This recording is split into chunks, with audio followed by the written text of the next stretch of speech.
Students, welcome to MGD 101 lecture number 7 flow of transactions.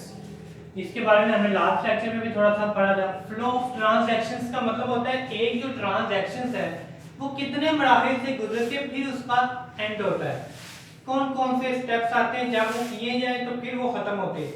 इसके अंदर सबसे पहला हमने पढ़ा था वोचर।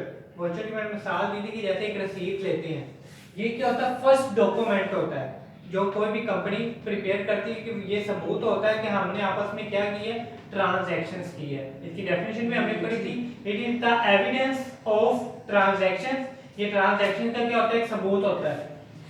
वोचर से फिर आगे एंट्री पास की पोस्ट की जाती है जर्नल के अंदर, यानी कि आगे post from journal from voucher. Voucher से कहां पर आगे ट्रांसफर की जाती है, जर्नल के आगे बढ़ाई जाती है, जाके हम जर्नल का पढ़ेंगे आगे। उसके बाद जर्नल से आगे बनाए जाते थे लेजर। लेजर से पहले वोचर से ट्रांसफर की जाती, पोस्ट की जाती थी एंट्री जर्नल में, और जर्नल से कहां की जाती थी, लेजर में। लेकिन not use directly in computer, यानी कि अब इसका कोई भी इस्तेमाल नहीं रह गया।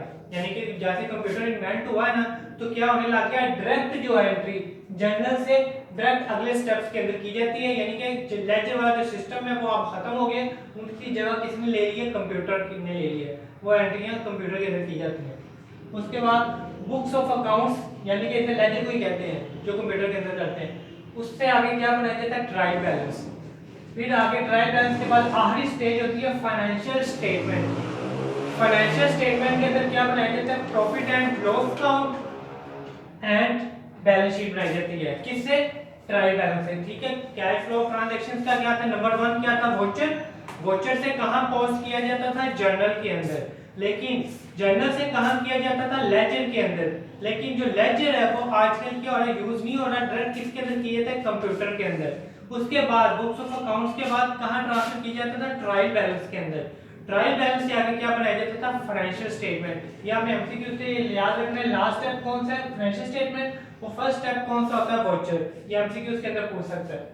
उसके बाद कैश बुक, ये तो नाम से जाहिर हो रहा है, कैश बुक ऐसी बुक या ऐसी रसीद जिसके अंदर ऑल कैश ट्रांजैक्शन, कि जितना कैश हमारे पास रिसीव हुआ है या पे हुआ है, कितना कैश गया हमसे या कितना आया है, वो सारा एक जगह पे रिकॉर्ड करने को, जिस बुक के अंदर रिकॉर्ड करेंगे उसे कहेंगे कैश बुक।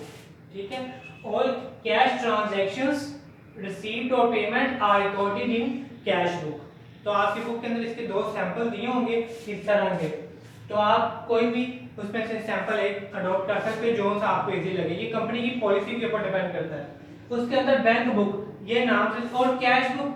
कैश बुक क्यों बनाई जाती है, ये चेक करने के लिए कि हमारे पास इस टाइम कितना कैश अवेलेबल बिजनेस के अंदर, ताकि हम उसको यूज कर सकें, इसलिए ये बनाई जाती है। इसका पर्पस अगर पेपर में पूछ ले तो। बैंक बुक, ये भी नाम से जाएगा, ऑल बैंक ट्रांजैक्शन रिसीव्ड या पेमेंट, जितना भी बैंक के अंदर पैसा आया है हमारा या कितना बैंक से गया है, तो उसे उस जो जिस बुक के अंदर वो लिखा जाता है उस बुक का नाम है बैंक बुक। और इसका बैंक बुक बनाने का क्या पर्पस है, ताकि ये चेक कर सकें कि बैंक के अंदर बिजनेस का कितना बैलेंस पड़ा होगा, ताकि वो उसको वक्त पड़ने पर इस्तेमाल कर सके। अकाउंटिंग पीरियड, अकाउंटिंग पीरियड क्या होता है, when financial statement is prepared, जब हम फाइनेंशियल स्टेटमेंट को तैयार करते हैं, फाइनेंशियल स्टेटमेंट अपनी बनाते हैं, जब भी वो चाहे हम एक दिन में बनाएं, चाहे एक हफ्ता या एक साल लगा दें, तो जितनी देर में कंपनी अगर छोटी है तो वो क्या करेगी, हफ्ते बाद भी रिकॉर्ड बना सकती है, महीने बाद बना सकती है।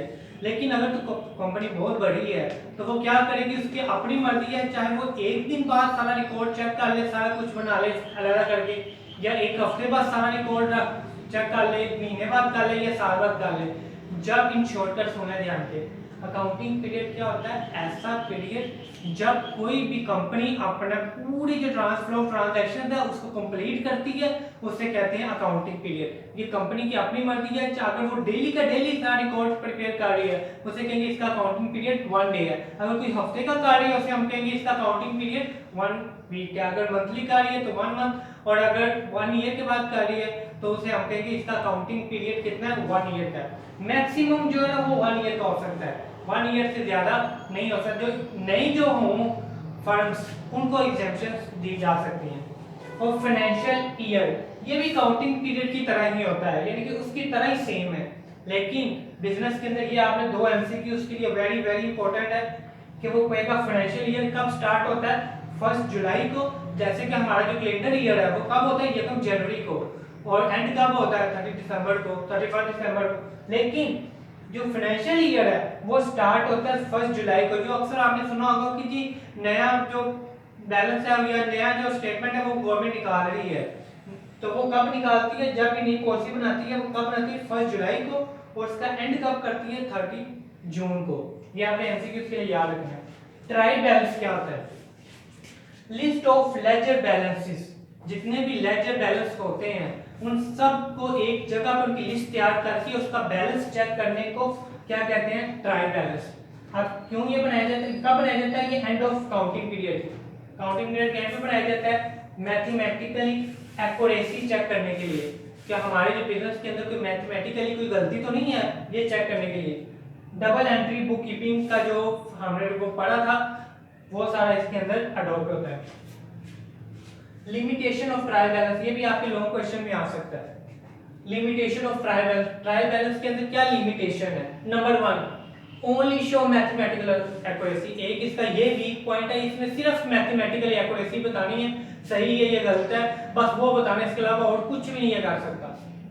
Debit and credit always not equal, हमने रूल पढ़ा था कि डेबिट और क्रेडिट हमेशा क्या होने चाहिए, बराबर होने चाहिए, लेकिन अक्सर ऐसा बिजनेस के अंदर नहीं होता, कभी डेबिट ज्यादा हो जाती साइड, कभी क्रेडिट और कभी डेबिट, तो वो हमेशा सेम नहीं रहता डेबिट क्रेडिट, इसलिए ये हमें नहीं बता सकता कभी भी। No detect of omitted transaction, omitted का मतलब होता है भूल जाना, ट्रांजैक्शन को लेन देन दर्ज करनी, यानी कि सम टाइम हम क्या होता है जल्दी जल्दी में ना कोई एंट्री बिजनेस के अंदर और उसकी बुक के अंदर करनी भूल जाते हैं, रह जाती है, तो ये हमें जो ट्रायल बैलेंस है ये हमें नहीं बता सकती कि आपने कौन सी एंट्री छोड़ दी है, कौन सी एंट्री आपसे ओमिट हो गई है, ये इसका एक वीक पॉइंट है। No detect of wrong head, wrong head यानी कि एसेट और एक्सपेंस अक्सर में क्या होते हैं, सेम होते हैं। फॉर एग्जांपल एसेट्स को भी अक्सर हम क्या कह सकते हैं, एक्सपेंस कह सकते हैं, और जो एक्सपेंस है छोटे मोटे जो खर्चे किए जाए, तो कुछ एक्सपेंसेस भी किस लिए होते हैं, एसेट बनाने के लिए होते हैं। तो सम टाइम क्या होता है, लिया हमने एसेट होता है लेकिन हम उसको लिख किस में देते हैं, एक्सपेंस में, और एक्सपेंस को किस में लिख देते हैं, एसेट में, उससे हमारा बैलेंस तो ठीक आ जाता है, मैथमेटिकली एक्यूरेसी तो बता देगी कि ये ठीक आ गया, लेकिन हेड क्या हो जाएगा, जो हमारा एसेट वाला बैलेंस है फॉर एग्जांपल वो ज्यादा हो जाएगा और एक्सपेंस वाला क्या हो जाएगा, कम हो जाएगा। ठीक है, रॉन्ग हेड अगर हुआ है एसेट या एक्सपेंस का आपस में किसी भी बुक का, तो ये नहीं बता सकता। डेबिट बैलेंस, डेबिट बैलेंस क्या होता है, balance written on debit side because excess of credit side, debit side पे लिखना, कब लिखना, जब क्रेडिट साइड ज्यादा हो जाए। फॉर एग्जांपल ये मैंने एक मिसाल दी हुई है, इधर देखो, अगर 1 लाख रुपए है और पहली एंट्री हमारी बुक के अंदर की है 1 लाख की, दूसरी की है 20,000 की, तीसरी की है 80,000 की, चौथी की है 30,000 की, ठीक है, क्या हुआ, ये 4 हमारे पास बैलेंसेस थे, तो हमें सबसे पहले देखना होता है बड़ी साइड कौन सी है। फॉर एग्जांपल ये किया, ये कितना आ गया, 1,20,000, तो जो बैलेंस भरा होता है उसको दोनों साइडों पे लिख देते हैं, लेकिन जब इसका टोटल करें वो कितना आ रहा था, 1,10,000, लेकिन डेबिट और क्रेडिट का हमारा रूल था कि debit side is always equal to credit side, तो जो सा बड़ा बैलेंस होना उसको क्या करते हैं, दोनों साइड पे लिख देते हैं।